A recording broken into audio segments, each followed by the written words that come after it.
మా ప్రభుత్వంలో 2014 నుంచి 19 మధ్యలో 40% నుంచి 72% దాకా పోలవరం పూర్తి చేస్తే, ఈ ప్రభుత్వం వచ్చిన తర్వాత 5 సంవత్సరాల్లో 8-8.5% పూర్తి చేశారండి. మళ్ళీ ఏదన్నా అంటే మేము చీటింగ్ చేస్తాం, మేము డబ్బులు తినేస్తాం అంటారు.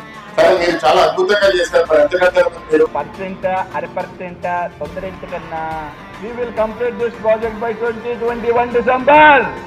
We are committed to it. మీరందరూ ఒకసారి గమనించాలి. ఇవన్నీ వాళ్ళ అభివృద్ధి గురించి వాళ్ళు మాట్లాడట్లే. వాళ్ళ పోటీకి వచ్చేసరికి ఏం చేస్తున్నారంటే కులాల పరంగా, మతాల పరంగా, ప్రాంతాల పరంగా విడదీసి, ఇప్పుడు నా మీద పోటీ చేసే ఎంపీ అభ్యర్థులు తీసుకోండి, వాళ్ళు రూరల్ బేస్ లో భీమిలి నియోజకవర్గంలో, ఎస్కోట్ నియోజకవర్గంలో డైరెక్ట్ గా మేము చేసిన అభివృద్ధి గురించి మాట్లాడలేరు. కాబట్టి కులం కార్డు వాడుకుని నాకు మీరు ఎమ్మెల్యేలకు ఎవరు వేసినా పర్లేదు, ఎంపీ ఓటు మాత్రం మాకేసేయండి అని అడుగుతున్నారంటే మీరు ఎవరన్నా దానికి దొరుకుతారా? చూడండి, ఎందుకంటే ఇదంతా మీ భవిష్యత్తు. ఇవాళ వాళ్ళు ఏంటంటే చాలా కన్వీనియంట్, కొంచెం ఎలక్షన్స్ వచ్చేసరికి మీకు అనంతపురం మండలానికి ఏం అభివృద్ధి చేశారు, లేకపోతే పద్మనాభానికి ఏం చేశారు, ఇది చెప్పకుండా మేము వచ్చేసాము, ఇది మా కులం, మాకు ఓటేసేయండి అంటే ప్రతిసారి ఇట్లాగే చేస్తే మీరు ఎట్లా అభివృద్ధి చెందుతారు? శ్రీ భరత్ కు ఓటేద్దాం, విశాఖను గెలిపిద్దాం.